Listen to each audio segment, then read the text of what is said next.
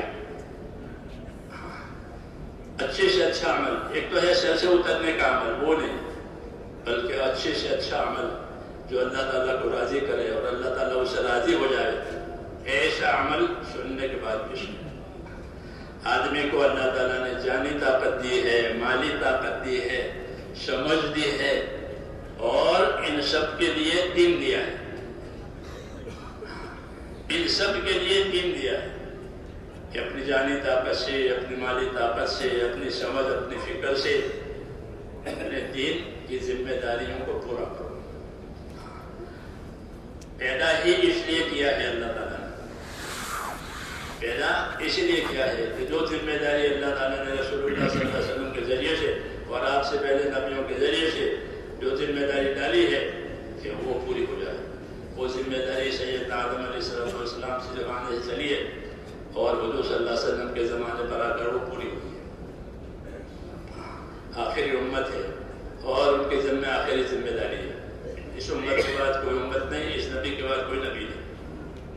بس آخری بات ہے، اصلی بات ہے، پوری بات ہے. اور وہ کیا ہے کہ وہ اپنا دین بنانا ہے دنیا میں. رسول اللہ صلی اللہ علیہ وسلم نے یہ فرمایا کہ ان الدنیا خلقت لکم، ان الدنیا خلقت لکم وانکم خلقتم للآخرہ، کہ اللہ نے دنیا کو تمہارے لیے پیدا کر دیا ہے. اللہ نے دنیا کو تمہارے لیے پیدا کر دیا ہے. یہ جملہ بشارت ہے. حدیث میں دو جملے ہیں. یہ جملہ بشارت ہے کہ ان الدنیا خلقت لکم، کہ دنیا اللہ نے تمہارے لیے پیدا کی. کتنا بڑا انعام ہے. دنیا کا سونا، دنیا کی شادی، دنیا کی زمینیں، دنیا کی نعمتیں، یہ کس کے لیے پیدا کی ہے؟ کس کے لیے پیدا کی ہے؟ کہ انسانوں کے خالص. اللہ نے دنیا کو تمہارے لیے پیدا کیا ہے. اس کا تصور کرے دنیا میں کیا نہیں ہے. بہت ہے وہ ساری چیزیں جو تمہارے لیے پیدا کی ہے. تو یہ جملہ حدیث پاک کا بڑی بشارت ہے. ان الدنیا خلقت لکم، یہ دنیا کو اللہ نے تمہارے لیے پیدا کیا. اور پھر اوپر سے یہ بھی فرمایا کہ خالی پیدا نہیں کیا بلکہ دنیا کو اللہ نے تمہارے کام میں لگایا ہے. یہ بھی فرمایا کہ اللہ نے دنیا کو جس طرح پیدا کیا ہے کہ وہ اس کو تمہارے کام میں لگایا ہے. وَسَخَّرَ لَكُمْ، ایک آیت میں وَسَخَّرَ لَكُمْ مَا فِي الْأَرْضِ جَمِيعًا، زمین کی تمام چیزیں تمہارے کام میں لگائی گئی. اور ایک آیت میں وَسَخَّرَ لَكُمْ مَا فِي السَّمَاوَاتِ وَالْأَرْضِ، کہ اللہ نے آسمان اور زمین کی سب چیزیں تمہارے کام میں لگائی. کتنے فرشتے ہیں جو انسانوں کی حفاظت کے لیے ہیں، ہم کو خبر نہیں ہے. حفظہ فرشتوں کی جماعت ہے جو مستقل انسانوں کی حفاظت کے لیے ہے. اگر وہ فرشتہ نہ ہو تو شیاطین انسان کو اچک لے. فرشتے پیدا کیے ہیں حفاظت کے لیے، ہم اس کی خبر نہیں ہے. دنیا تمہارے لیے پیدا کی ہے اور تمہارے کام میں لگایا ہے. تو فرشتوں کو ہمارے کام میں لگایا ہے اور تمام چیزیں ہمارے کام میں لگی ہے. اس کو مشقت کیا ہے یعنی ہماری خدمت میں لگایا ہے.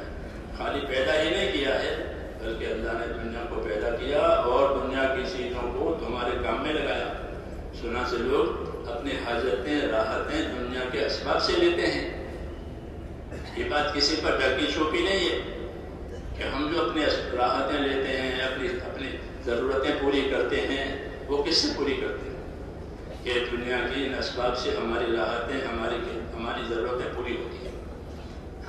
ہمارا گزارا ہوتا ہے، ہمارا گزارا ہوتا ہے، دن گزرتے ہیں. تو دنیا کو فرمایا تمہارے لیے پیدا کیا. یہ بشارت کہ دنیا کی کوئی مخلوق تمہارے کام سے انکار نہیں کر سکتی۔ آدمی سمندر سے بھی خدمت لیتا ہے، آدمی سمندر سے خدمت لیتا ہے کہ سمندروں سے مچھلی بھی نکالے گا، موتی بھی نکالے گا، اور سمندر کی سطح پر سفر بھی کرے گا۔ سمندر تو اندر جانے کے بعد پتہ چلے کہ سمندر کتنا بڑا ہے۔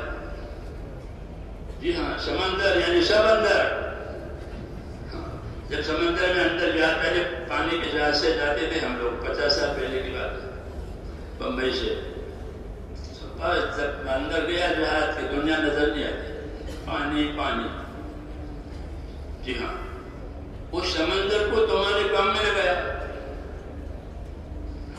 کہ سمندر کی سطح پر آپ کے جہاز چلتے ہیں، سمندر سے مچھلیاں نکالتے ہیں، موتی نکالتے ہیں، سمندری راستے سے تجارتیں ہوتی ہیں بین الاقوامی۔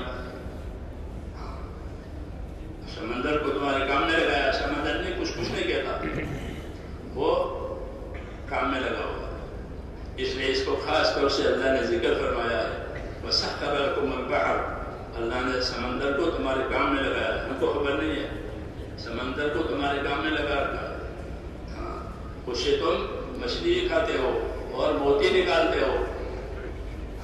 موتیوں کی تجارتیں ہوتی ہیں بڑی بڑی، تو یہ انعامات ہیں۔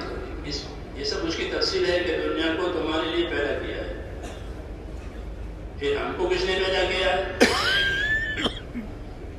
وَإِنَّكُمْ خُلِقْتُمْ لِلْآخِرَةِ، اور تم کو آخرت کے لیے پیدا کیا ہے۔ یہ بڑا انعام ہے کہ ہم کو اللہ نے آخرت کے لیے پیدا کیا۔ جانور پیدا ہو کر مٹی ہو جائے گی، جی ہاں، اور جس کے پاس دین نہیں ہوگا وہ تمنا کرے گا کہ میں بھی مٹی ہو جاتا ہوں۔ ہاں، اس کی زندگی کا کوئی فائدہ نہیں ہے۔ وہ آخرت میں تمنا کرے گا کہ کاش میں مٹی ہوتا جیسے جانور مٹی ہو گئی۔ ہم پر اللہ تعالیٰ نے فضل فرمایا ہے، تو ہم کو دعوت دی ہے کہ تم کو آخرت کے لیے پیدا کیا ہے۔ یہ ہر نبی کی دعوت ہے، انبیاء کرام کی دعوت دنیا سے آخرت بنانے کی ہوتی ہے۔ دنیا سے دنیا بنانے کی بات نہیں ہوتی، بلکہ دنیا سے آخرت بنانا، یہ نبیوں کی دعوت ہے کہ دنیا سے آخرت بناؤ۔ وَابْتَغِ فِيمَا آتَاكَ اللَّهُ الدَّارَ الْآخِرَةَ، جو تجھ کو اللہ نے دیا ہے اس سے اپنی آخرت بنا لے۔ بات تو یہ قارون سے کہی گئی تھی موسیٰ علیہ السلام کے ذریعے سے، موسیٰ علیہ السلام کے زمانے میں، کہ قارون موسیٰ علیہ السلام کی برادری کا رشتہ داری کا آدمی تھا، تو اللہ نے اس کو مال دیا تھا، اس کو دعوت دی تھی کہ اللہ نے جس کو مال دیا ہے اپنے مال سے تو آخرت بنا لے۔ کتنی پیاری دعوت ہے کہ فانی چیز سے باقی بنا لے۔ آخرت اس کو آخرت کہتے ہیں کہ وہ آخری ہے، اس کے بعد پھر کچھ نہیں۔ آخرت کی کیا کیفیت ہے؟ آخرت کی کیا کیفیت ہے؟ آخرت کی کیفیت یہ ہے کہ اس میں دو صفتیں ہیں آخرت کی جو ہم کو نبیوں کے ذریعے سے ملی ہے۔ کیونکہ آخرت نبی ہی سمجھا سکتا ہے۔ آخرت پردے میں ہے، غیب میں ہے، غیب کی بات اللہ کے سوا کوئی نہیں جانتا، یا پھر اللہ کسی نبی کو بتا دے وہ جانتا ہے۔ تو آخرت کی کیفیت بتائیے کہ آخرت کیا چیز ہے اور اس کی کیا کیفیت ہے؟ کہ آخرت انسانوں کو بطور بدلہ کی ملے گی، بطور بدلہ کی ملے گی۔ جیسے بازار میں آپ کوئی چیز جاتے ہیں، بازار میں آپ جانتے ہیں تو وہاں سے چیزیں بطور بدلے کے ملے گی کہ آپ مال دیں، پیسے دیں گے وہ مال دے گا۔ اور تیسری بات وہاں نہیں ہوتی، اگر کسی پر پیسے نہیں ہیں تو اس کو مال نہیں ملے گا۔ اگر غریب آدمی بازار میں جاتا ہے تو اس کا دماغ پریشان ہو جاتا ہے کہ میرے پاس پیسے ہوتے تو میں اپنے بچوں کے لیے یہ بھی لیتا، یہ بھی لیتا، یہ بھی لیتا۔ یہ بازار سنجا کے آگن دتر کہیں دسترا دل پرا گن دتر، کہ بازار جتنا لدا ہوا ہوتا ہے غریب آدمی کا دل اتنا ہی پریشان ہوتا ہے کہ میرے پاس ہوتا تو میں یہ کرتا کیوں کہ وہاں چیز بدل سے ملتی ہے، پیسے دیں گے مال ملے گا، پیسے دیں گے سودا لیں گے. ایسے ہی آخرت بطور بدلہ کے ملے گی، یہ کہنا ہے، ویسے نہیں ملے گی، بطور بدلہ کی ملے گی. اس لیے ذمہ داری ڈالی ہے. تو میں نے کہا آخرت کہ آخرت کی ایک کیفیت یہ ہے کہ وہ بطور بدلہ کے ملے گی. کچھ کیا ہے کہ ہاں اس کے بدلے میں لے لو. یہ الگ بات ہے کہ اللہ تعالیٰ وہ بدلہ بڑا چڑھا کر کے دے، وہ کرم کی بات ہے. معاملے کی بات تو یہ ہے کہ جیسا کیا ہے ویسا ملے گا. من عمل صالحا فلنفسه ومن اساء فعليها. کہ جس نے نیک عمل کیا ہے تو اس نے اپنے نفع کے لیے کیا، جس نے برا کیا اس نے اپنا نقصان کیا. یہ قاعدے کی بات، یہ ضابطے کی بات. ایک ضابطہ ہوتا ہے، ایک رابطہ ہوتا ہے. ایک ضابطہ ہے قاعدہ، تو قاعدہ تو یہ کہ جو اچھا کرے گا اپنے لیے کرے گا، جو برا کرے گا اپنے اوپر آئے گا.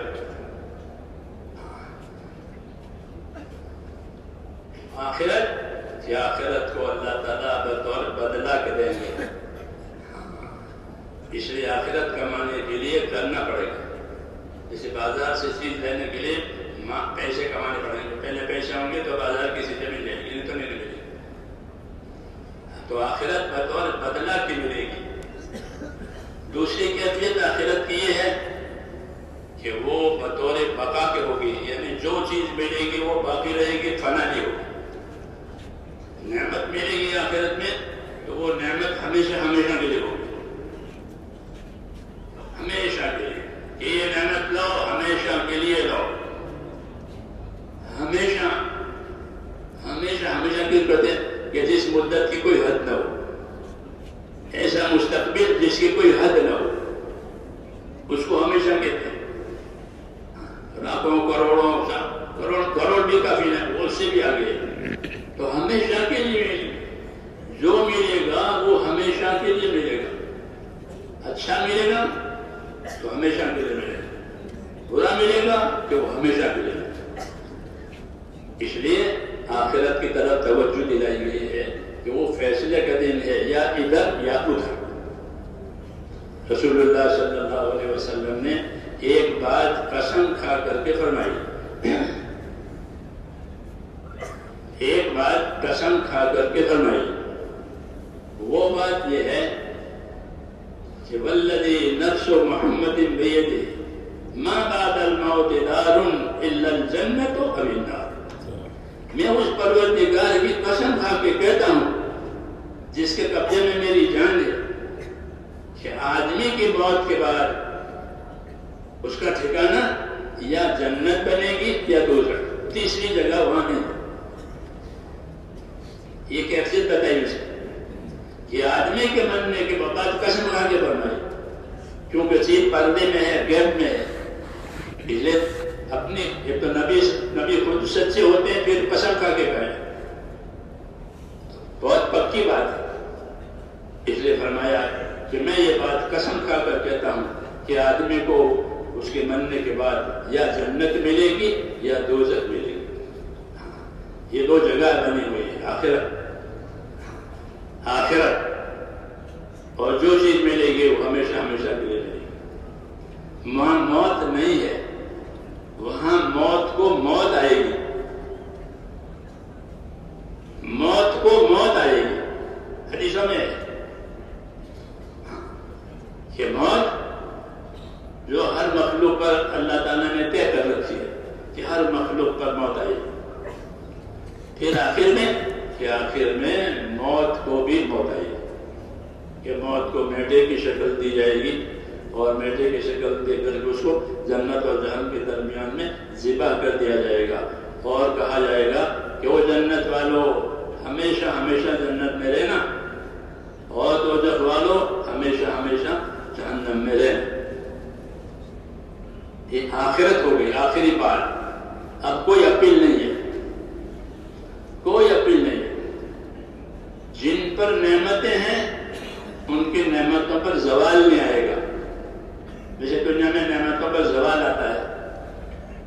جوانی تھی بڑھاپا ہو گیا, تندرستی تھی بیماری ہو گئی, ہاں مالدار تھا غریب ہو گیا, دوستی تھی دشمنی ہو گئی. تو جس طرح دنیا میں نعمتوں پر زوال آتا ہے, کیونکہ آخرت کی نعمت میں کوئی زوال نہیں ہے. آخرت کی نعمت میں کوئی زوال نہیں ہے, وہ ہمیشہ ہمیشہ کے لیے ہو جائے گی. حدیث شریف میں ہے کہ جنت میں جوان بنا کر اللہ تعالیٰ داخل کریں گے. 33 سال جیسی عمر ہوگی اور ان کی جوانی ختم نہیں ہوگی. ہاں, ان کی جوانی ختم نہیں ہوگی, جوانی رہیں گے ہمیشہ کے لیے. ان کے کپڑے پرانے نہیں ہوں گے. جو لباس اللہ پہنائے گا وہ پرانا ہو جاتا ہے دنیا میں آدمی کے استعمال سے, اس کی قیمت گھٹ جاتی ہے. یہ تو استعمال شدہ ہے. لیکن فرمایا کہ ان کا لباس, جنت کا لباس, کہ وہ پرانا نہیں ہوگا, ان کی جوانی ختم نہیں ہوگی. تو نعمتوں پر وہاں زوال نہیں ہے, ہمیشہ ہمیشہ کی ہے. اس لیے ہم کو یہ بات کہی گئی ہے کہ تم کو آخرت کے لیے پیدا کیا ہے. اس لیے میں نے عرض کیا کہ یہ جملہ ہمارے لیے بشارت ہے, خوشخبری ہے. یہ وہ نعمتیں ہیں جن پر زوال نہیں ہے, جن پر زوال نہیں ہے. ترقی ہے, زوال نہیں ہے. آخرت کی نعمت تو ہمیں ترقی ہوگی, ترقی ہوگی. ادنا درجے کی جنت والے کو اللہ تعالیٰ اعلیٰ درجے والے جنت میں پہنچائے گا. جب ہو رہا کہ حدیث و فضائل میں ترقی ہوگی, زوال نہیں ہوگا. اس لیے یہ بات بشارت کے طور پر ہوئی ہے کہ تم کو اللہ نے آخرت کے لیے پیدا کیا ہے. دنیا کو تمہارے لیے پیدا کیا ہے, تم کو آخرت کے لیے پیدا کیا ہے. تو اس میں بشارت بھی ہے اور اس میں ہمارے اوپر ذمہ داری بھی ہے کہ ہم آخرت کے لیے پیدا ہوئے ہیں.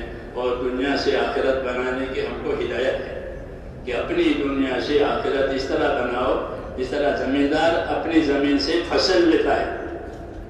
زمیندار اپنی زمین سے فصل لیتا ہے, پانی دے کر, کھاد دے کر, ہل چلا کر, محنت کر کے وہ اپنی زمین سے ایک فصل, 2 فصل, مختلف قسم کی زمینیں ہوتی ہیں. سال میں 1 فصل بھی لیتے ہیں, 2 فصل بھی لیتے ہیں, 3 فصل بھی لیتے ہیں. تو اس طرح زمیندار فصل لیتا ہے, ایسے ہی اپنی دنیا سے آخرت کماؤ. یہ دعوت ہے. ان الدنیا خلقت لکم وانکم خلقتم للآخرہ. اللہ نے دنیا کو تمہارے لیے پیدا کیا ہے اور تم کو آخرت کے لیے پیدا کیا ہے. حضور صلی اللہ علیہ وسلم دعا مانگتے تھے اور دعا میں 3 چیزیں مانگی. ایک دعا یہ مانگی کہ اللہم اصلح لی دینی الذی هو عصمت امری. اے اللہ میرا دین سنوار دے, اے اللہ میرا دین سنوار دے کہ وہ میرے کام کی اصل بنیاد ہے, میری زندگی کی اصل بنیاد ہے. میرا دین سنوار دے. دین بگڑ گیا کے بعد بگڑ گیا, کہ میرا دین سنوار دے کہ وہ میری زندگی کی اصلی بنیاد ہے, اس پر میرا دار و مدار ہے. دوسری چیز کہ اللہ میری دنیا سنوار دے, میری دنیا سنوار دے کہ اس میں میرا گزارا ہے. ہر ایک کا موضوع بتایا کہ میری دنیا سنوار دے کہ اس میں میرا گزارا ہے. روزانہ دن گزرتے ہیں, بیماری میں, تندرستی میں, غریبی میں, مالداری میں, ایک حالت نہیں رہتی. گزرنے والی چیز ہے. یہ بھی اللہ کا احسان ہے کہ گزر جائے گا, گھبرانے کی بات نہیں ہے. کیا تو یہ دنیا میری سنوار دے, سنوار دے کہ میری زندگی صاف ستھری رہے, کہ میری دنیا سنوار دے کہ اس میں میرا گزارا, اور میری آخرت سنوار دے کہ وہ میرا ٹھکانہ ہے. عید و عمل. پھر آخرت کا پھر وہاں سے کہیں نہیں جانا ہے. جیسے مسافر گھر آ گیا, جب مسافر گھر آیا تو کہاں جائے گا؟ یہ میرا گھر ہے, میں یہی کا رہنے والا ہوں, یہاں سفر ختم ہوا. تو کہ آخرت کہ میری آخرت سنوار دے کہ وہ میرا ٹھکانہ ہے, پھر یہاں سے کہیں نہیں جانا ہے. تو میرا دین سنوار دے کہ اس کو میری بنیاد ہے, میری دنیا سنوار دے کہ اس میں میرا گزارا ہے, میری آخرت سنوار دے کہ اس میں میرا ٹھکانہ ہے. تو رسول صلی اللہ علیہ وسلم نے یہ بات فرمائی تھی کہ تم کو آخرت کے لیے پیدا کیا ہے, اور آخرت کی یہ کیفیت ہے کہ وہ ٹھکانہ ہے, ہمیشہ کے لیے ہے, بطور بدلہ کے لیے. یہ بات اللہ تعالیٰ نے نبیوں کے ذریعے سے. اب اگلی بات یہ ہے کہ آخرت کیسے بنے, آخرت کیسے بنے. تو میرے دوستو, دنیا میں بننے کے لیے دو اسباب, مال ملک, یہ دنیا کے بڑے اسباب, مال ملک, مال عہدے, یہ دو بڑے ہیں دنیا میں. دنیا بنانے کے لیے, کہ دنیا بنانے کے لیے آدمی مال کماتا ہے, مالدار ہوگا تو پھر عہدے دار بننے کی اس کو اندر سے تمنا بنتی ہے کہ میں بڑا بن جاؤں, لوگوں کا رجوع میری طرف ہو جائے, کیونکہ عہدے داری میں مال زیادہ آتا ہے. بنسبت کاروبار کے عہدے داری میں مال زیادہ لوگ دیتے ہیں.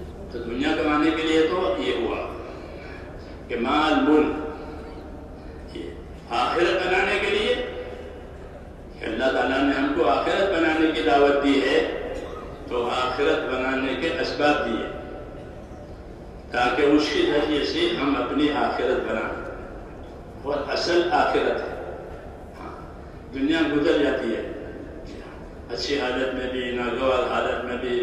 بعض لوگ بچپن میں مر جاتے ہیں, بعض لوگ جوانی میں مر جاتے ہیں, بعض لوگ بڑھاپے میں مر جاتے ہیں. گزرنا ہے. اور آخرت کہ آخرت گزارنے کے لیے نہیں ہے, بلکہ آخرت رہنے کے لیے. پھر اللہ تعالیٰ نے ہم کو آخرت بنانے کے اسباب دیے ہیں کہ آخرت بننے کا کیا سبب ہے. سب سے پہلے آخرت بننے کا سبب ایمان ہے. سب سے پہلے ایمان. اور وہ ہر نبی نے آ کر کے یہ بات سنائی, دنیا کے اسباب کے مقابلے میں ایمان بتایا. لا الہ الا اللہ, لا الہ الا اللہ. آدم علیہ السلام کے زمانے سے یہ بات چلی ہے.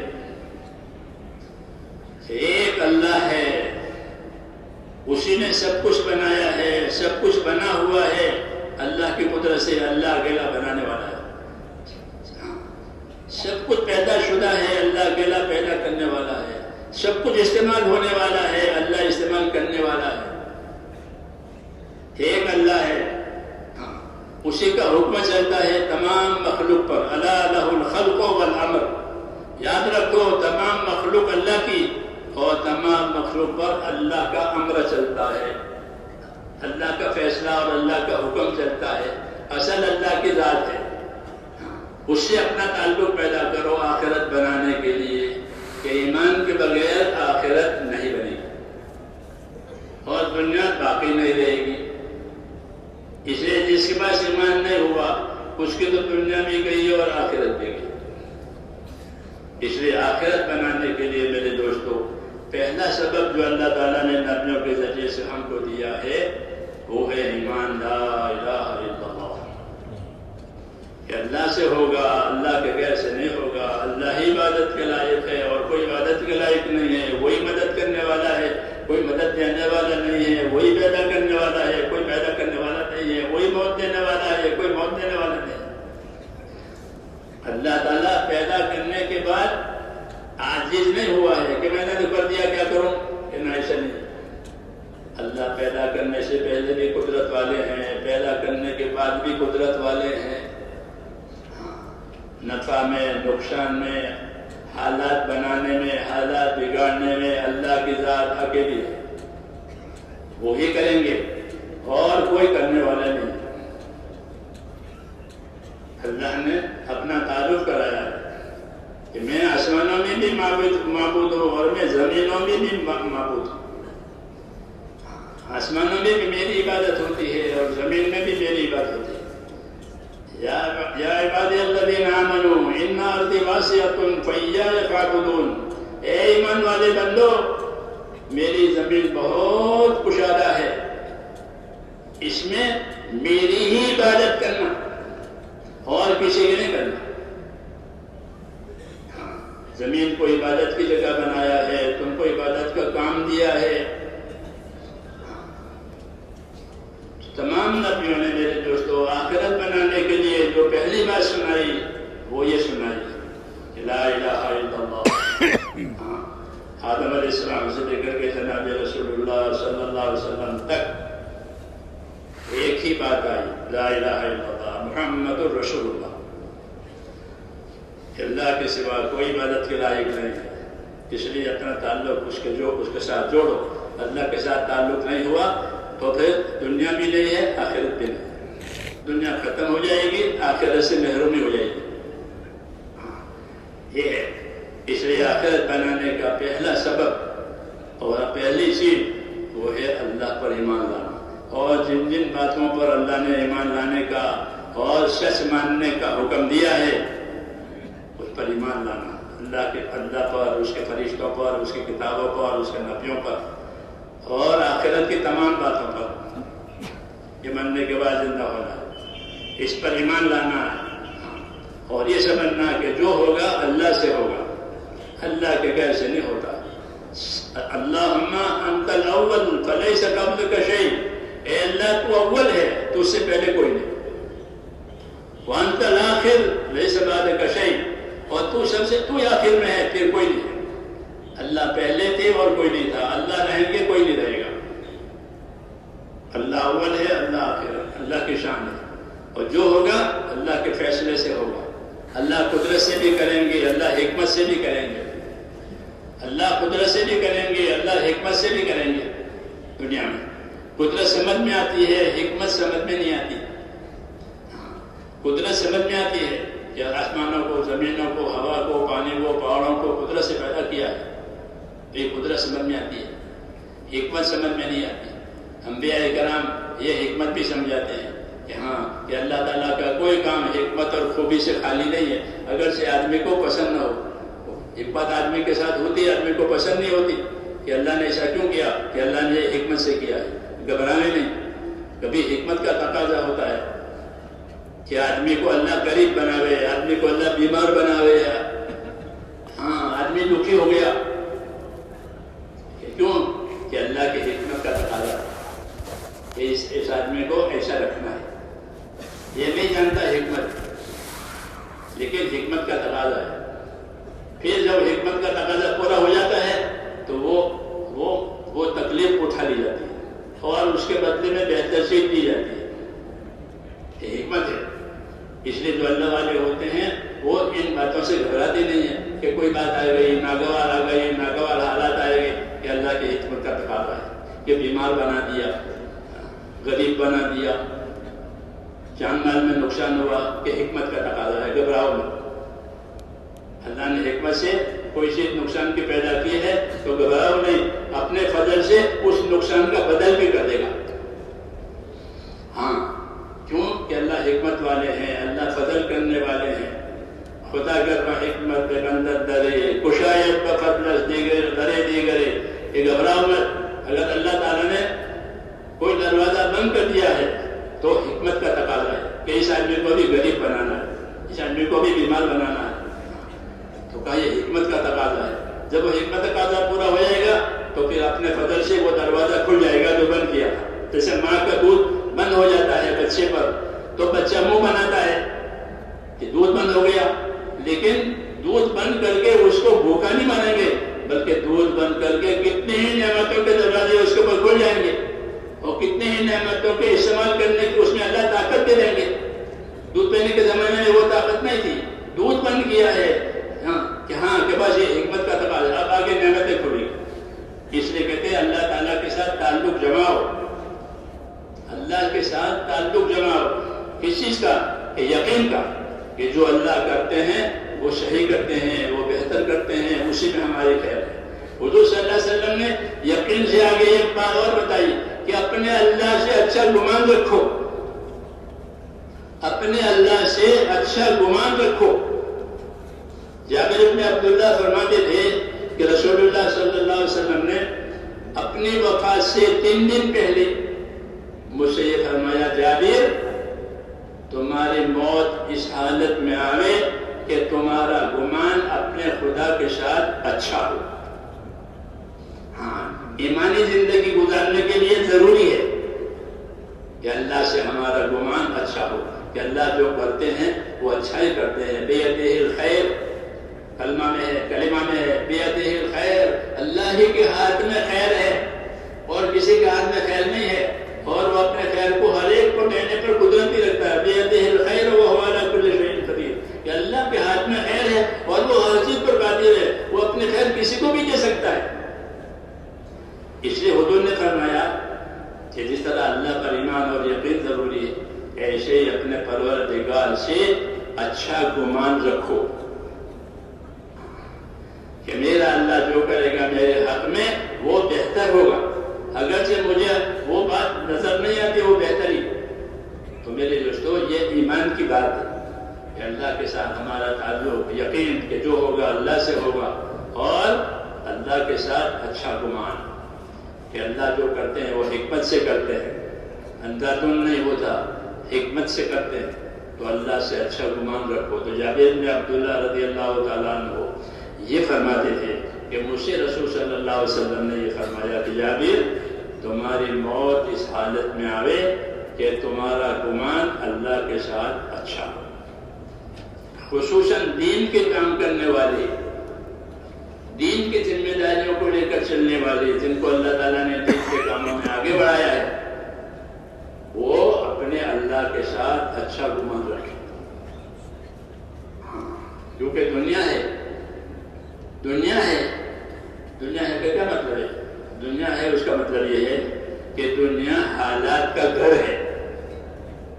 میری بات سمجھ آ رہی ہے؟ شو تو نہیں کیا مطلب بیٹھے بیٹھے دن آ گئی؟ ہاں، ہم کو تو میرے دوستوں سمجھنا ہے دین کو اور دین کے کام کو۔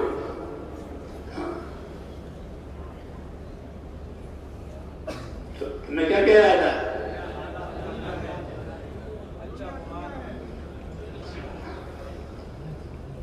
خصوصاً دین کے کام کرنے والوں کو، کہ دین کے کام کرنے والوں کو خصوصی طور پر کہ اپنے اللہ سے اچھا گمان رکھو۔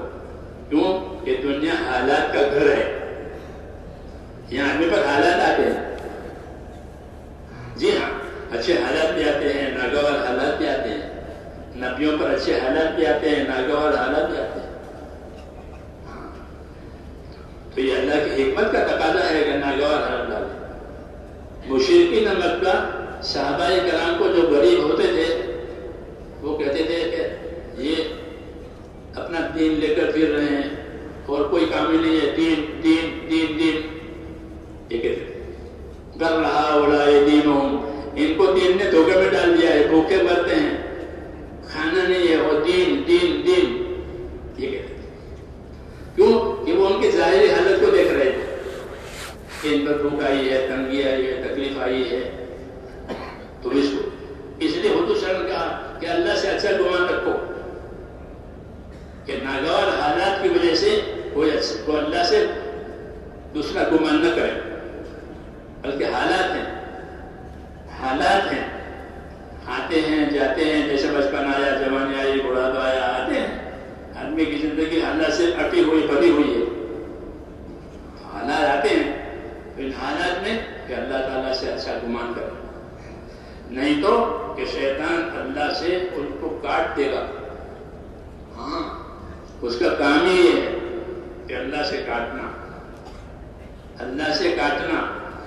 مولانا الیاس صاحب رحمۃ اللہ علیہ فرماتے تھے کہ شیطان جس طرح گناہوں کی لذت میں ڈال کر آدمی کو اللہ سے دور کرتا ہے، گناہوں کی لذت، ایسے ہی آدمی کو نا امید بنا کر کے بھی کاٹے گا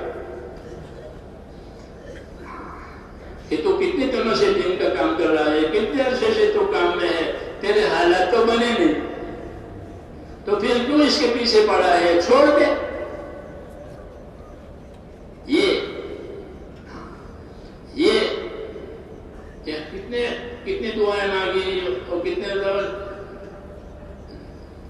وظیفہ پڑھا لا الہ الا انت سبحانک انی کنت من الظالمین کا، پھر بھی کچھ نہیں ہوا، پھر کیوں اس کے پیچھے پڑا ہے؟ چھوڑ دے. یہ ڈال کر کے اس کے نفس کو گھبراہٹ میں ڈالتا ہے. تو آدمی کا نفس بہت جلدی گھبرا جاتا ہے، جیسے بچے گھبراتے ہیں اور بچے ڈر جاتے ہیں،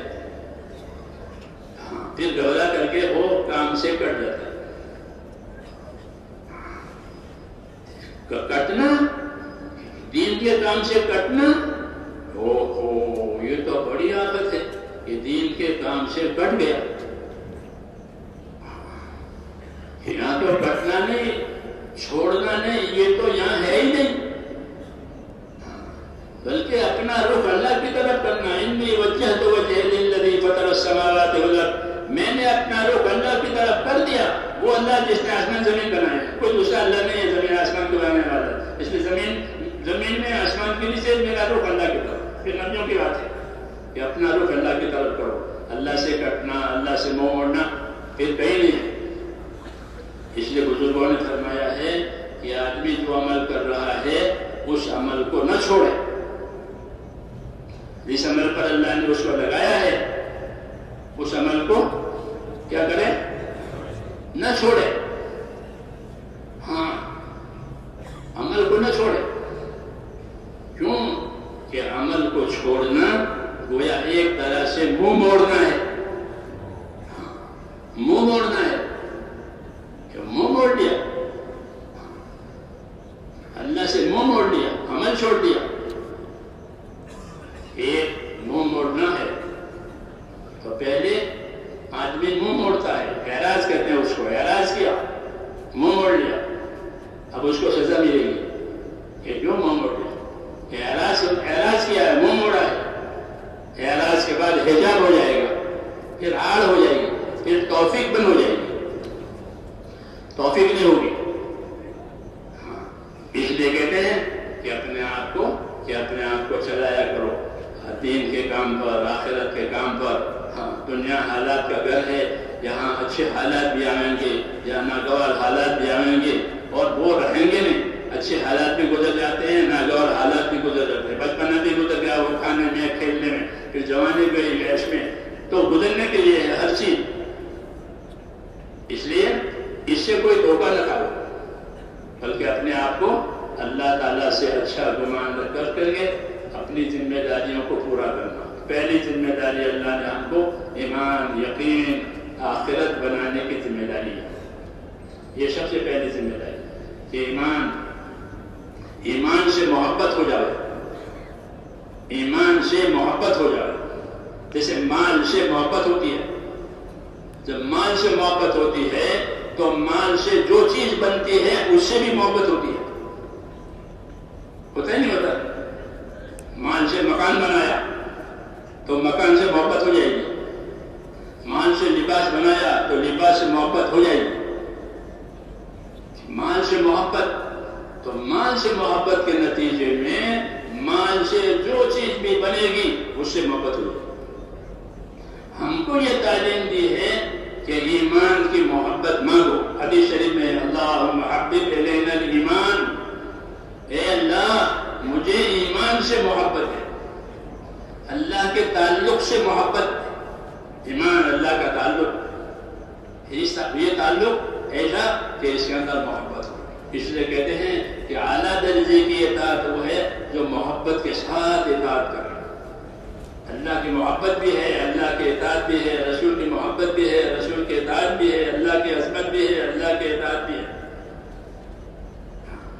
یہ چیزیں اللہ ایمان کی محبت ہے. جب ایمان کی محبت آئے گی تو ایمان کے راستے کی ہر چیز سے محبت ہو جائے گی. نماز سے محبت ہو جائے گی. کس سے؟ نماز سے محبت. ایک صحابی ہر رکعت میں قل اللہ پڑھتے تھے. نماز پڑھاوے تو بھی، پڑھے تو بھی. تو اس زمانے میں کوئی بات ہوتی ہے تو حضور کے سامنے پیش کرتے، یا رسول اللہ یہ ہر رکعت میں قل اللہ پڑھتا ہے. اپنی نماز پڑھے تو، اپنا نماز پڑھاوے تو ہر رکعت میں قل اللہ پڑھتا ہے. اس سے پوچھا تم قل اللہ کیوں پڑھتے ہو؟ یا رسول اللہ مجھے قل اللہ سے محبت ہے. کیا فرمایا؟ مجھے قل اللہ سے محبت ہے.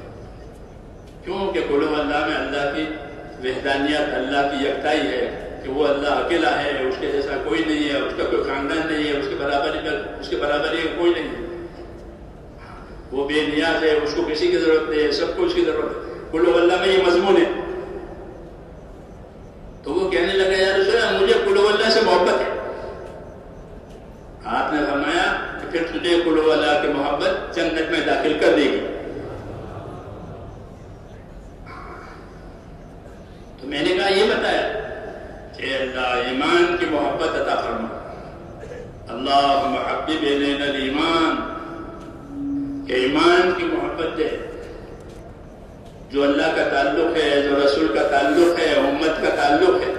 ایمان میں یہ چیزیں ہوتی ہیں. اللہ سے تعلق ہوتا ہے جس کا کہ عبادت کا، رسول سے تعلق ہوتا ہے کس چیز کا کہ اتباع کا، امت سے تعلق ہوتا ہے کس چیز کا کہ خیر خواہی کا. یہ تعلقات کی بنیادیں ہیں.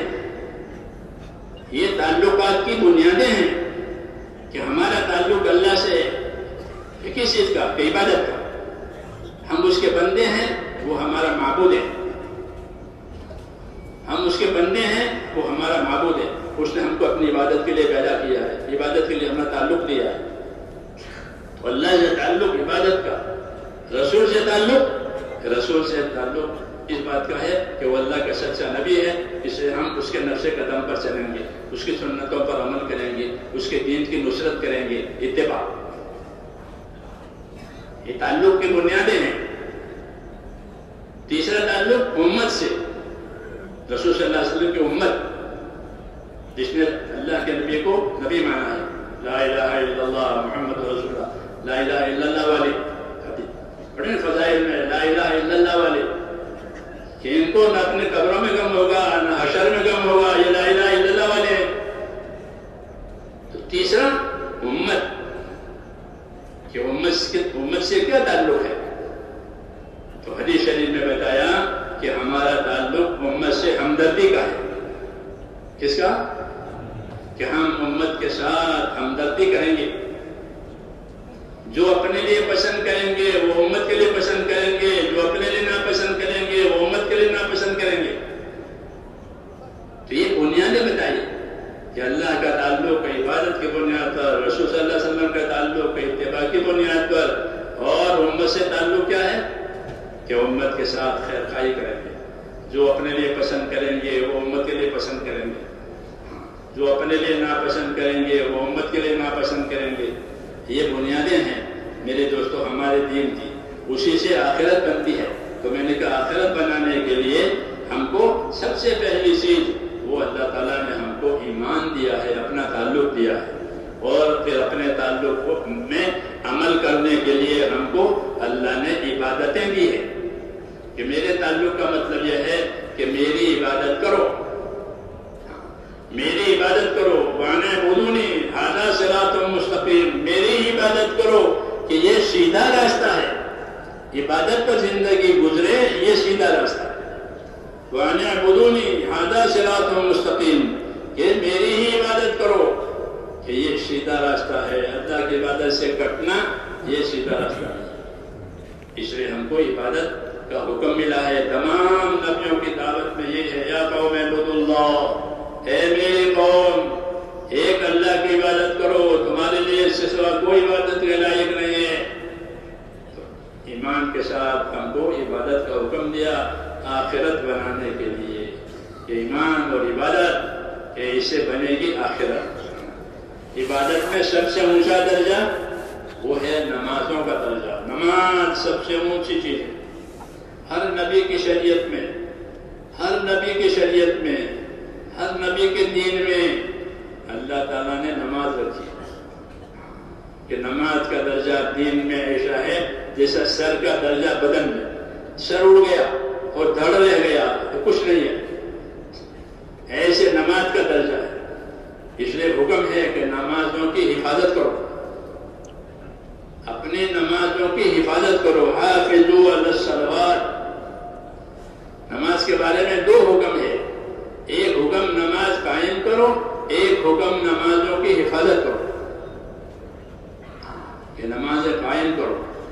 کہ نماز کو نماز کے علم کے ساتھ پڑھو.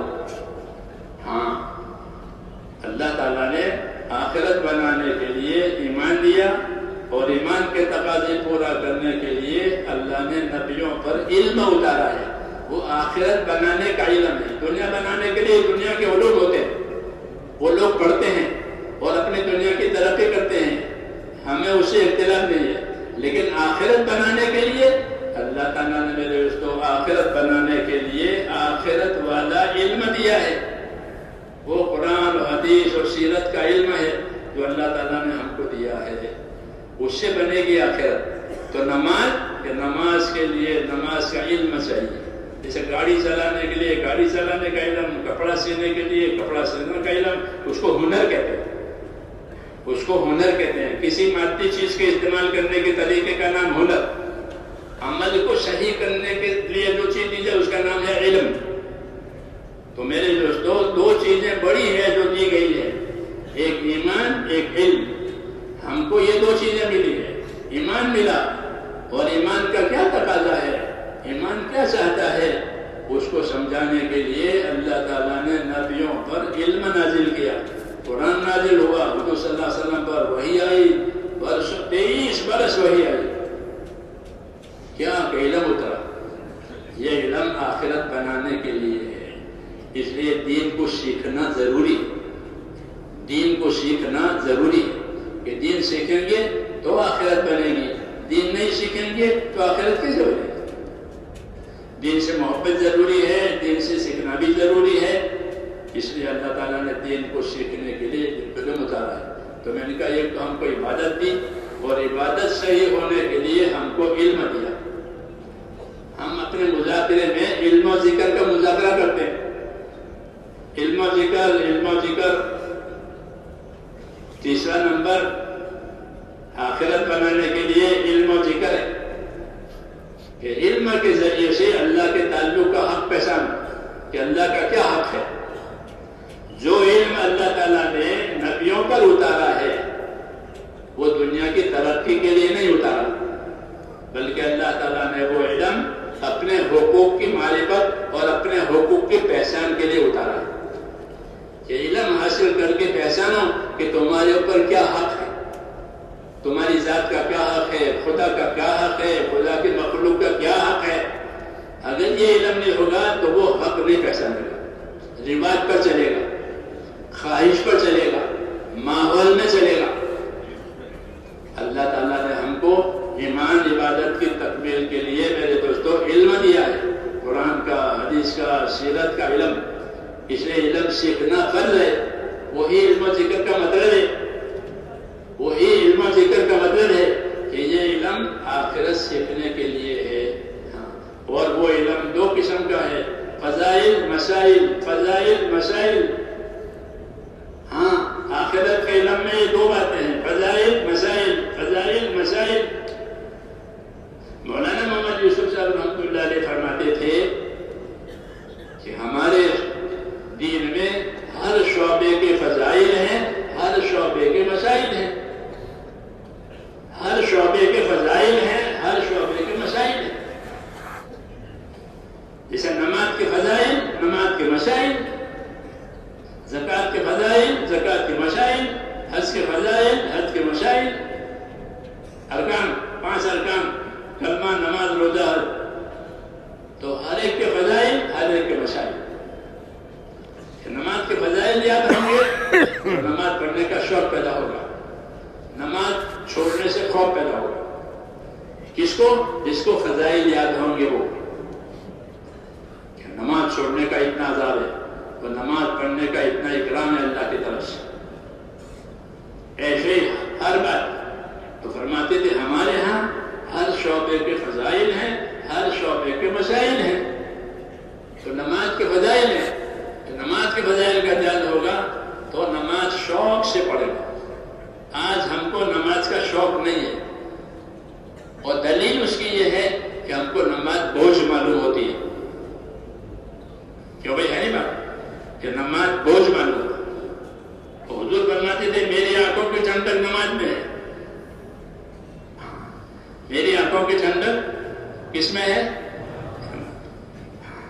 کہ کوئی پیاری سی جگہ تو آنکھیں آنکھوں کو ٹھنڈک ہوتی ہے، اولاد کو دیکھ کر، مال کو دیکھ کر، کھیتی کو دیکھ کر اس کی آنکھیں ٹھنڈی ہو جاتی ہیں۔ ہاں نماز کہ نماز کا شوق نہیں پیدا ہوا، کیوں کہ نماز کے فضائل یاد نہیں ہے، کہ نماز کے فضائل، کہ نماز کے فضائل سے نماز کا شوق، نماز پڑھنے کی محنت، نماز کی محنت نماز کے فضائل کے ساتھ، کہ اس سے شوق پیدا ہوگا۔ عبداللہ ابن عمر رضی اللہ تعالیٰ عنہ مشہور صحابی ہے، حضرت عمر کے بیٹے، جب ان سے کسی وقت رات کی عشاء کی نماز کسی وجہ سے فوت ہو گئی تو وہ ساری رات عبادت کرتے تھے کہ میری جماعت فوت ہو گئی، کیوں کہ ان کو نماز کی قیمت معلوم ہے، نماز کی قیمت معلوم ہے، کوتاہی ہو گئی، یہ جماعت چھوٹ گئی، جماعت نکل گئی، تو کہ کوئی کوتاہی ہو گئی ہے تو اس نقصان کی تلافی کرو۔ ہاں یہ طریقہ بتایا کہ کوئی نقصان ہو گیا دین کا، کہ اس نقصان کی دوسرے عمل سے تلافی کرو۔ اگر فرض چھوٹ گیا ہے تو فرض کو تو ادا کرنا ہے، نوافل چھوٹ گئے ہیں کہ نوافل کو ادا کرو، ایک وقت میں نہ ادا کرو دوسرے وقت میں پڑھو۔ نوافل کے لیے تو ہر وقت ہے، نوافل کے لیے ہر وقت ہے، سوائے مکروہ اوقات کے۔ ہمارے ایک بزرگ تھے، اللہ ان کو بڑی رحمت کرے، مغرب کے بعد کی 6 رکعتیں رہ گئی، کہ مغرب بعد 6 رکعت نوافل پڑھتا تھا، وہ نہیں پڑھا، تو اس کو عشاء کے بعد پڑھی، عشاء کے بعد پڑھی، کیوں؟ تاکہ آج کا عمل کی مقدار پوری ہو جائے۔ اور مثال دی کہ عشاء کے بعد پڑھیں کہ بسم اللہ کھانے میں بھول جائے تو کیا کرتے ہو؟ کیا کرتے ہیں کہ جب یاد آ جائے جب ہی پڑھ لیں، بسم اللہ یا اول ہو آخر ہو، کہ بسم اللہ پڑھنا بھول گئے تو پڑھتے ہو کہ ہاں کہ بسم اللہ اول ہو، تو کیسا کہ مغربات نہیں پڑھ سکتے تو نوافل پڑھ لیں، تاکہ دن میں جتنے اعمال نوافل ہوتے تھے وہ پورے ہو جائے 24 گھنٹے۔ کیوں کہ ان کو فضائل معلوم ہے، فضائل معلوم ہے کہ اس کی یہ فضیلت ہے، اس سے اللہ تعالیٰ راضی ہو کر کے آخرت دیں گے۔ تو حضرت فرماتے تھے ہمارے یہاں ہر شعبے کے فضائل ہیں، ہر شعبے کے مسائل ہیں۔ میرے پاس سمجھ آ رہی ہے میرے دوستوں، میرے اس لیے ہے کہ ہم دین کے کام کو سمجھ کے کریں، جو سمجھ کر کرے گا وہ کرتا رہے گا، جو بے سمجھے کرے گا وہ بے سمجھے چھوڑ بھی دے گا۔ خطرہ ہے، خطرہ ہے کہ بے سمجھے کر رہے تھے، کوئی حالات میں بے سمجھے چھوڑ بھی دے، ایسا نہیں۔ ہم اپنے کام کو سمجھیں اور اچھی طرح سمجھیں تاکہ سمجھ کر کریں اور دوسرے کو سمجھا بھی سکیں۔ دعوت کا مطلب یہ ہوتا ہے کہ ایک چیز ہم نے سمجھی ہے، ہم کو وہ ہضم ہوئی ہے اور دوسروں کو سمجھا لیں گے، یہ طریقہ ہے۔ اس لیے اپنے کام کو سمجھنا ہے، ہمارے بزرگوں نے ہم کو سمجھایا ہے۔ حضرت فرماتے تھے کہ سمجھانے میں کمی نہ کرو، برابر لوگوں کو سمجھاؤ۔ سمجھانا ہمارا کام ہے، سمجھنا ان کا کام ہے۔ تاجر اپنی چیز سمجھاتا ہے کہ دیکھو یہ ہے، یہ ہے، یہ ہے، ہاں شو روم بنے ہوئے ہیں دکانوں میں، شو روم دیکھو تاکہ رغبت پیدا ہو، یہ آئٹم، یہ آئٹم، یہ آئٹم۔ ایسے ہی اعمال، کہ اعمال کے فضائل، اعمال پر اللہ کیا اکرام کرنے والے ہیں، اس کا دھیان، تو پھر اپنے عمل کو شوق سے کرے گا اور چھوٹنے کا خوف ہوگا۔ اگر چھوٹ گیا ہے تو اس نقصان کو پورا بھی کرے گا۔ جیسے میں نے کہا نہیں، جب ان کی نماز چھوٹ جاتی تھی تو وہ ساری رات عبادت کرتے تھے کہ آج میری نماز نکل گئی۔ ہوتا ہے زندگی میں، انسان ایسا ہو جاتا ہے، تو وہ اپنا تدارک کرتے تھے، نقصان کی تلافی کرتے تھے، کیوں کہ ان کے فضائل معلوم۔ تو ہم کو جو علم دیا ہے میرے دوستوں، ایک تو فضائل کا علم دیا ہے تاکہ ہم سمجھیں کہ ہمارے عمل کی کیا قیمت ہے۔ تاجر اپنے چیز کی قیمت بھی سمجھتا ہے، اپنی چیز پر کیا نفع ملتا ہے وہ بھی سمجھتا ہے۔ یہ چیز اتنے میں میرے ہاں آئی ہے، مجھے اتنے میں اس کو بیچنی ہے۔ اصل قیمت اس کا نفع دونوں اس کے سامنے ہوتا ہے۔ ایسا کوئی تاجر نہیں ہوتا جو نفع نہ جانے، ہوتا ہی ہے تاجر کہ اپنا نفع نہ جانے اور تجارت کرے، ایسا کوئی نہیں ہوتا۔ ہم ایسے ہو گئے اپنے عمل کا نفع نہیں جانتے، حالانکہ دنیا یہ بھی تجارت ہے. حدیثوں میں ہے کہ ہر آدمی کی صبح شام ہوتی ہے، وہ تو دنیا میں کاروبار کرتا ہے. کل الناس یغدو فبائع نفسہ موبقھا وموبقھا، کہ ہر آدمی کی صبح شام ہوتی ہے اور وہ سودا کرتا ہے دنیا میں، یعنی نیکی کماتا ہے یا بدی کماتا ہے. جیسے بازاروں میں کچھ لوگ کھوٹ کھا جاتے ہیں، کچھ لوگ نفع کما لیتے ہیں، ایسے دنیا ہے. تو کھوٹ کا راستہ بھی ہے، نفع کا راستہ بھی ہے. تو ہم کو فضائل کا علم اس لیے دیا ہے کہ نفع کا راستہ ہمارے سامنے آئے کہ اللہ تعالیٰ اس پر یہ دیں گے اور اللہ اس پر یہ دیں گے. جب محنت کے ساتھ فضائل ہوں گے تو یقین بھی آئے گا اور عظمت بھی آئے گی. یقین بھی آئے گا، عظمت بھی آئے گی.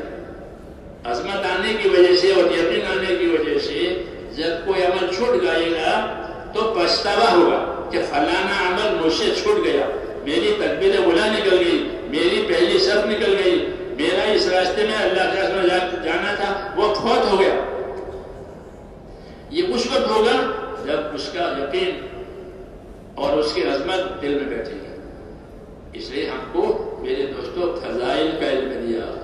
عام تو فضائل کا علم سب کے پاس ہونا چاہیے کہ جو عمل کرے اس کی فضیلت معلوم ہو، جو عمل کرے اس کی فضیلت معلوم ہو.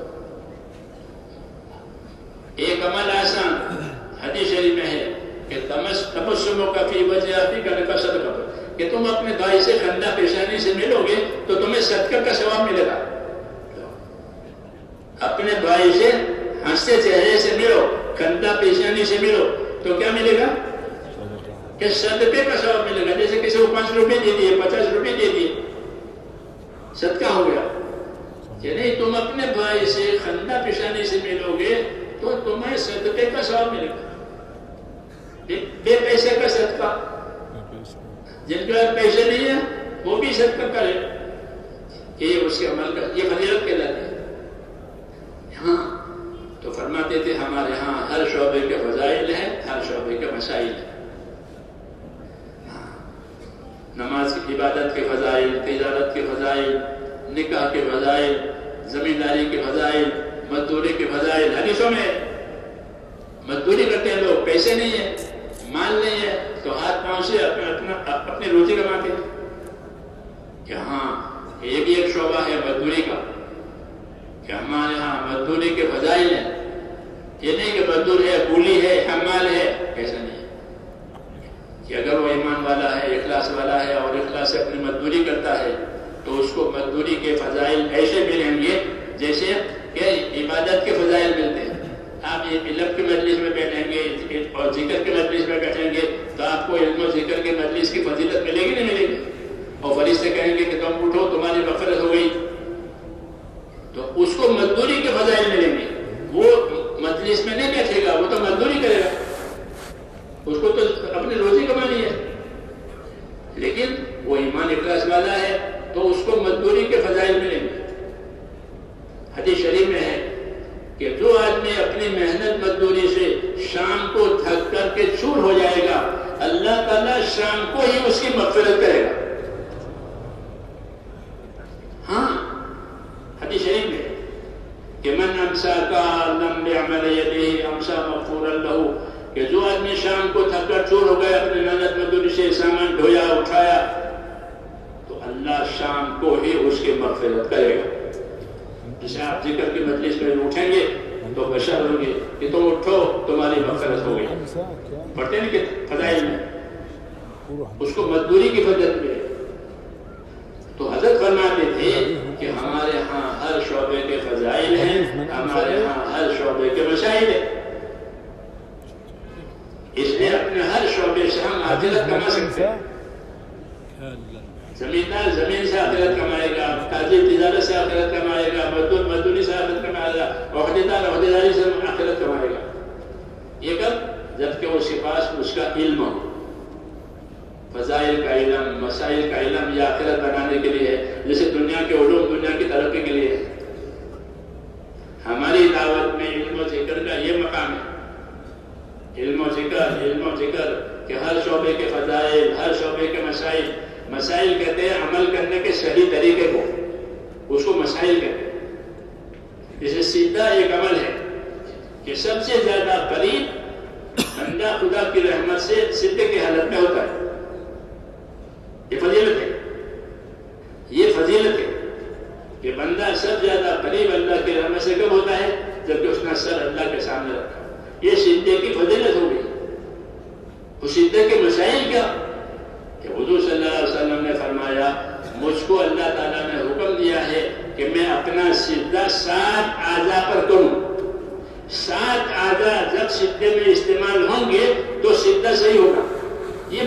بتایا.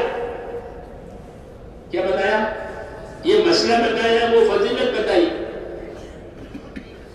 یہ سب زیادہ قریب اللہ کی رحمت سے بندہ کب ہوتا ہے؟ جبکہ وہ سجدہ کرتا ہے. سجدہ کرنے کا کیا طریقہ ہے؟ یہ مسائل. تو فرمایا مجھے حکم ملا ہے کہ میں سجدے میں 7 اعضاء استعمال کروں. دونوں قدم کے پنجے، دونوں گھٹنے، دونوں ہاتھ. کتنے ہوئے؟ کتنے ہوئے؟ 7واں چہرہ.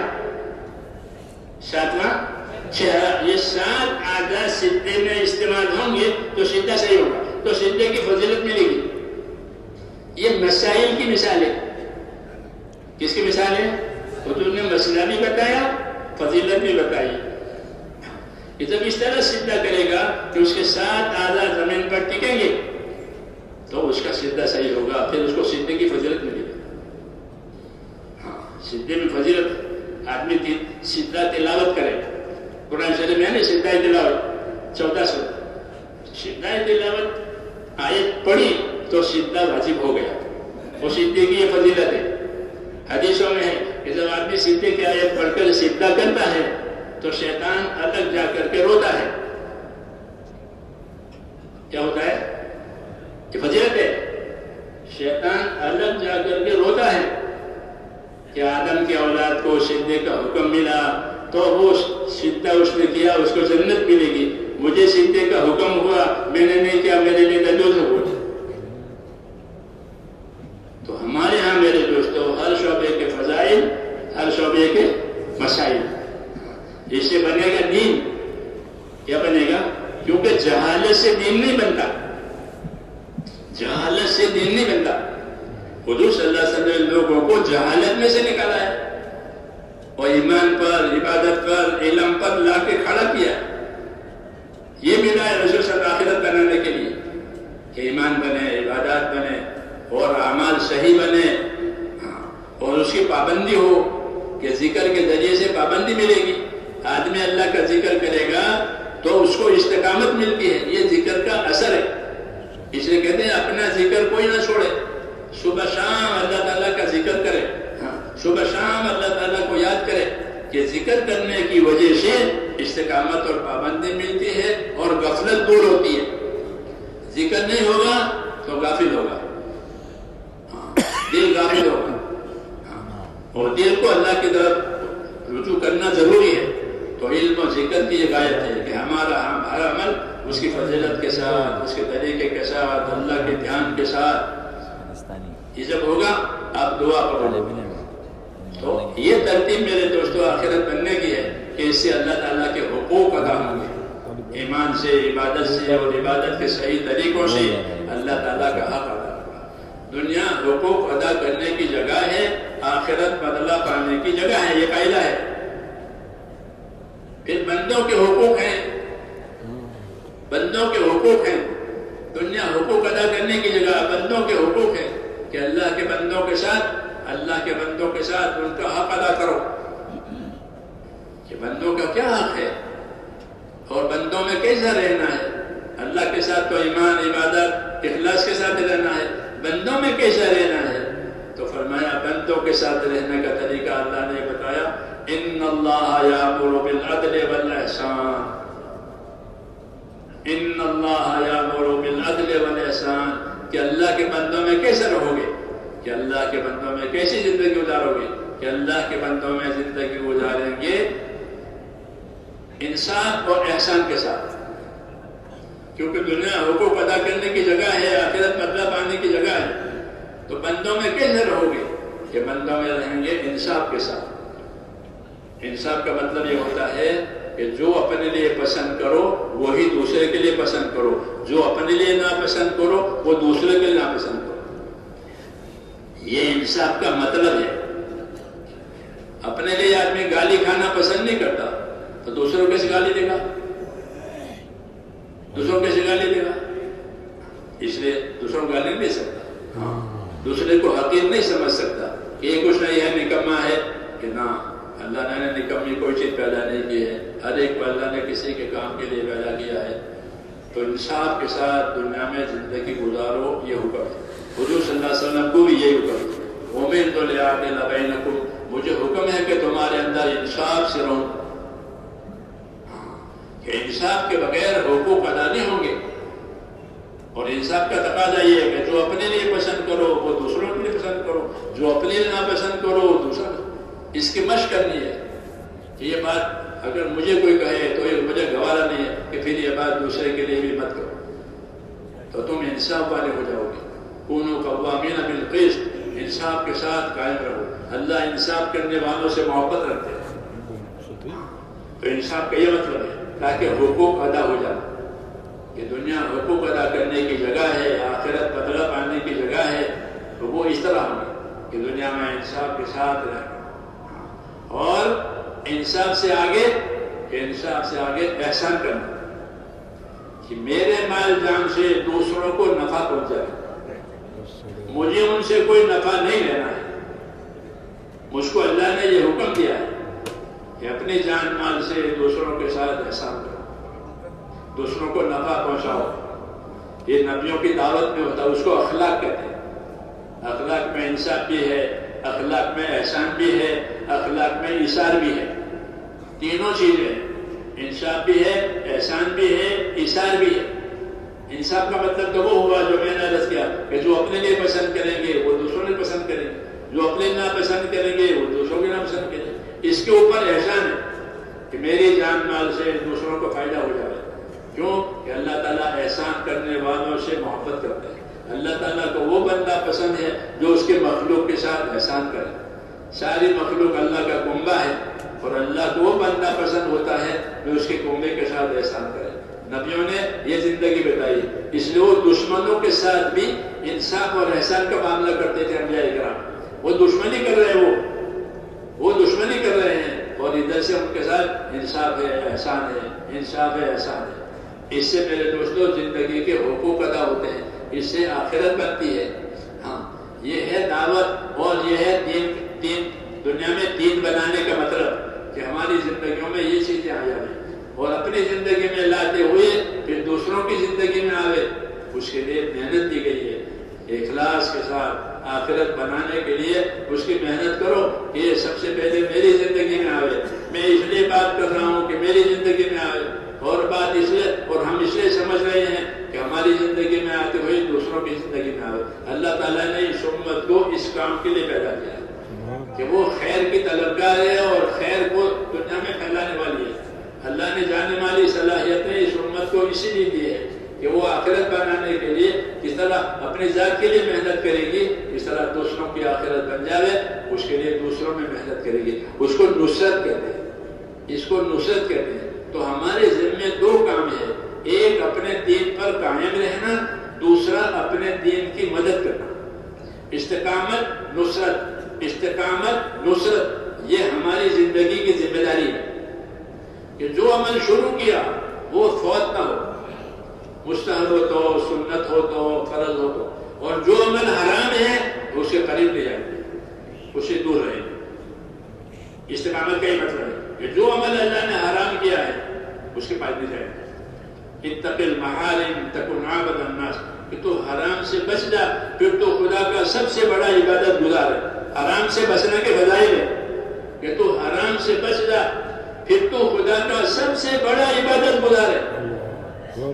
کیوں کہ حرام سے بچنا ایمان کی قوت کی وجہ سے ہوتا ہے۔ جتنی ایمان میں قوت ہوگی اتنا آدمی اپنے آپ کو حرام سے بچائے گا۔ وہ قوت پیدا ہوتی ہے اللہ کے دین کی نصرت سے، اچھی صحبت سے، اچھی محنت سے۔ اچھی صحبت، اچھی محنت، اچھی صحبت، اچھی محنت، اپنے اندر صلاحیت پیدا کرنے کے لیے یہ تو اچھی صحبت میں بھی رہنا ہے، اچھی محنت میں بھی رہنا ہے، تو اندر کچھ پیدا ہوگا، اندر کچھ پیدا ہوگا۔ اللہ تعالیٰ محنت کے بقدر اس کو دیتے ہیں، جیسے میں نے کہا نا شروع میں کہ جتنے محنت اتنا حصہ، جتنے محنت اتنا حصہ۔ 100% محنت ہے کہ 100% حصہ ہے، 50% محنت ہے کہ 50% حصہ ہے۔ اس لیے اللہ تعالیٰ کو اپنے دین کی محنت یہ پسند ہے، اور محنت میں جو حالات آئیں گے اس پر انعام ملے گا۔ بھوک آئی، پیاس آئی، تنگی آئی، لوگوں کی طرف تکلیف آئی، یہ تمام چیزیں لکھ لی جائے گی اللہ کے ہاں، اور اس کا بدلہ دیا جائے گا۔